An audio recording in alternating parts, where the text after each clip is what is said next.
This one is all about Hot Ones. It's the show with hot questions and even hotter wings. The reason why I'm doing this episode is because I got curious as to how Hot Ones makes money. And after doing my research, I got a lot more than that.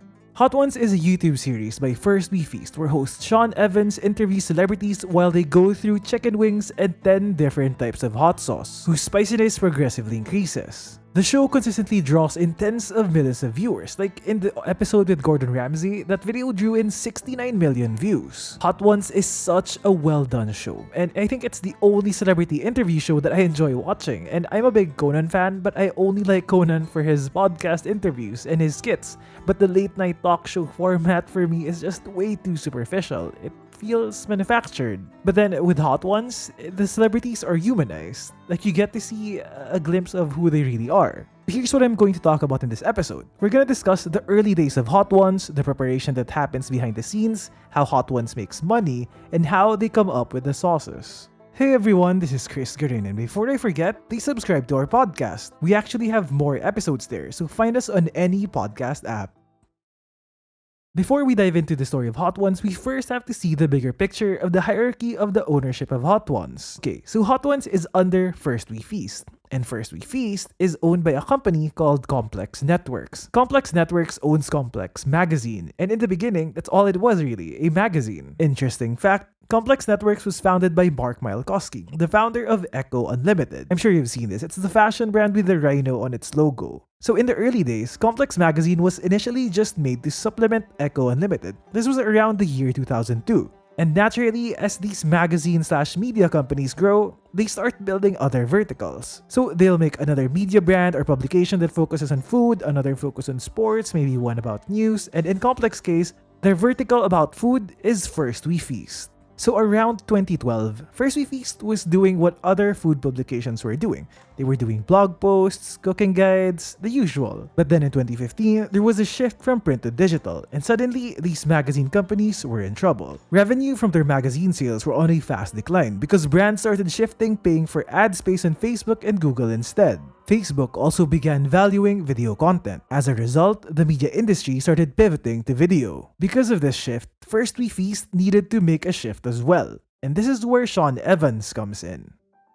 Since Sean Evans was little, he's always wanted to act as an interviewer in front of the camera. He said that he'd watch David Letterman with his dad on Saturday nights, and he was always fascinated on how he made the crowd laugh. Evans would eventually apply for an internship at Complex Magazine based in New Orleans, and he was kind of working as a freelancer. He was in charge of interviewing celebrities for the magazine and posting the interviews on the magazine's YouTube channel. The interviews did really well, and it got Evans an offer from Complex for a full-time position in New York. Evans didn't hesitate and accepted the offer. Now there's another guy we have to talk about. It's Chris Schonberger. Schonberger is the GM and executive producer of First We Feast, right from when it was launched by Complex. Schonberger has a thing for hot sauce. Like, they said that his desk was perpetually messy because there'd be bottles of hot sauce everywhere, mostly sent by fans. So now, around this time, which was during the shift to digital, Schonberger was hard at work on coming up with video content that wasn't like what the other publishers were creating. Most of them were doing chef profiles or like the 5-minute recipes that BuzzFeed's Tasty was doing. The 5-minute recipe thing, after it got popular, everyone started doing it. Like, it wasn't even limited to the big brands anymore. So Schonberger was trying to come up with something fresh. And then, he remembered something. One of the people that inspired him was this show by Alexa Chung, a TV presenter from the UK. She hosted this show called Pop World, where she'd interview musical celebrities, and it was quite different. It was casual and cheeky. It was a different format, and it really set itself apart from what was out there at that time. And the nice part is, today, the Hot Ones actually calls Alexa Chung as their patron saint. So now, Schonberger and Sean Evans, they weren't that close yet, but it's more of a hi-hello type of friendship. But then, one day, it all changed. Evans shares that Schonberger came to him and asked, "What do you think of a show where we interview celebrities while making them eat violently hot chicken wings?" Evans found this hilarious, and so they started discussing further. And he recalls ironing out all these ideas in a small room. And once the idea was clear, it was time to present it to the guys at the top. The problem with having such a fresh idea is that it's too risky, and you can't compare it with anyone. I mean, they couldn't tell their boss, well, this other company did it and it did well, because no one's done it yet. And the same thing happened here. Top management didn't really want a lengthy video. They said that they wanted something short and sweet. But then they said, you know what, go for it. Do hot ones, but keep it under 5.5 minutes long. And so on March 12, 2015, Hot One's first ever video was uploaded. I actually watched the first video and it's the most different one of them all. Like, the second episode actually has the elements of what we see from the recent episodes, but the first one was just really different. It didn't even have the lineup of 10 hot sauces yet. Like, it was just a plate of hot wings with dabs of hot sauce. Then, even this 5-minute episode hit like 400,000 views, and it did enough to convince them that this concept had potential, and so they pushed on. The second episode now included the lineup of hot sauce, and it even featured the Scoville meter. And I like how as each episode progresses, the length of the video gets longer. The second episode was 10 minutes long and the third episode was 15 minutes long. Like, I could feel Sean Evans and Schoenberger just being more and more confident in themselves to violate the one rule the top management set for them, which was to keep it under 5.5 minutes. So yeah, that's how the show started out. But what's even more interesting for me was what was happening behind the scenes. So, you know how Sean Evans always seems to be able to ask questions no one's ever asked the guests before? There are several clips on YouTube that show compilations of celebrities just being shocked as to how Evans knew about a tiny detail no one's asked them about before. Like, when Stone Cold Steve Austin was the guest, Evans brought up something about Broken Skull Ranch, Austin's home. And this is important to Austin, but it's something that not everyone asks him about. Well, unsurprisingly, it takes a lot of work to find those details. A 3-person research team is involved in the process. Gavin Evans, Sean Evans' brother, compiles some type of dossier. Gavin Evans is in charge of reading every single article available online that's about the guest. So every blog post, profile, Reddit AMA, everything.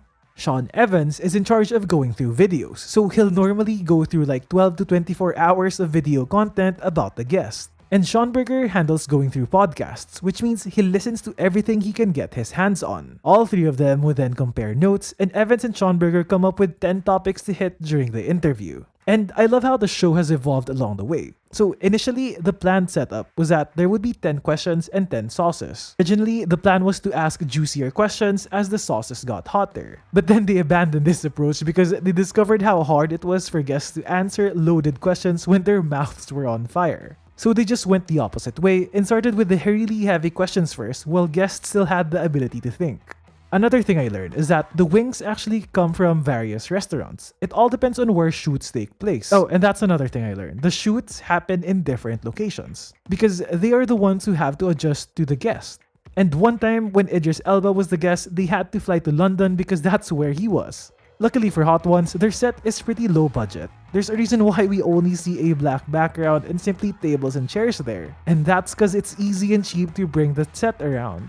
Now let's talk about the sauces. Each season, there are 10 sauces, and they're chosen by Schoenberger and this guy, Noah Chaimberg. Chaimberg is the founder of Heatonist, a hot sauce boutique. And yes, there is such a thing as a hot sauce boutique. Heatonist collaborates with Hot Ones to create the exclusive Hot Ones hot sauces you see in the series. All Hot Ones branded sauces are developed in collaboration with Heatonist.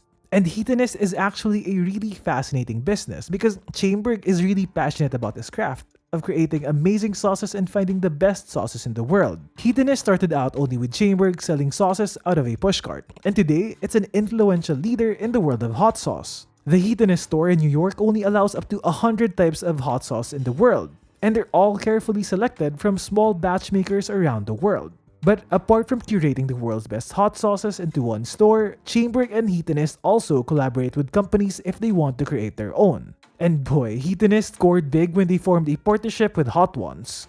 Hot Ones sell these sauces via Heatonist's website or their store in New York, and they sell like crazy. Schoenberger shares that the company sold over $7 million of hot sauce in 2018. And their fastest selling hot sauce in history is The Last Dab, which sold more than 10,000 bottles on its first full day on sale. The sauces are an extremely profitable revenue stream for Hot Ones, and this allows them to not depend on ad revenue too much. And they made an even smarter move recently when they launched their own card game. In August 2020, Hot Ones released the Truth or Dab card game set, where each card has a question, and if a player refuses, they have to eat a spoonful of the Last Dab sauce. It's a brilliant way of getting people to enjoy the Hot Ones setup, it's great for brand awareness, and it'll boost the sales of their hot sauces even more. Also interesting to know that Sean Evans, if you check out the first few episodes, you can see him struggling with the heat of the sauce because he hasn't really adjusted to the new spices just yet. But if there's one thing that Evans hates most, it's copycats. Since December 2019, MTV launched a blatant rip-off of Hot Ones. It's called Wild Sauce. I mean, seriously guys, come on. And they even followed the black background and the cheap chairs and table setup. It's a complete rip-off, and Sean Evans wasn't happy about this. He tweeted, "How come when weirdos like MTV jack Hot Ones, they do it all the way down to the shitty budget set?" But you know, you could really tell that Sean Evans is a decent guy, since he mentioned that he's fine with people imitating their format, as long as they give credit. Like, there's this web series from Argentina that does the same interview setup with a hot sauce, but instead of wings, it's tacos. But they do mention in each episode that it was inspired by Hot Ones. And Sean Evans is okay with this. But of course, there's also this one rip-off on a French show that does not give credit whatsoever. And personally, I don't know what they have to lose by not giving credit. I mean, they could actually just franchise the brand. Like in the Philippines, there's a version here hosted by Sam YG, but it honestly feels kinda off. And it's on this streaming service called iFlix. Okay, off topic, but every time I see or hear iFlix, I just imagine it as being Netflix's younger loser brother. Although the potential for success was evident right from the first episode, it wasn't until they invited celebrity guests Keegan Michael Key and Jordan Peele when everything blew up. This happens around 2016, and they came in because they were promoting their first feature film, Keanu. And Jordan Peele's Get Out, which is an epic film by the way, was released a year later. So Sean Evans shares that although it was raking up views, it wasn't a huge view monster just yet. But the Key and Peele episode brought them to #1 in trending and the front page of Reddit. And it got like 1 million views within the first 3 days. It helped a lot of people discover the channel, and so then people started watching past videos as you'd normally do when you discover a new channel you like. So this one, it really brought them to another level of viewership. And all this success, it's well deserved. The folks at Hot Ones seem like genuine people, and it's honestly quite inspiring to know that Sean Evans ended up doing what he's always dreamed of. The guy is now worth over $40 million US, but he still seems like someone you'd enjoy hanging out with. The good news is, the show has been around for a while now, but it's still going strong. It seems like the only thing hotter than their hot sauce is the show itself.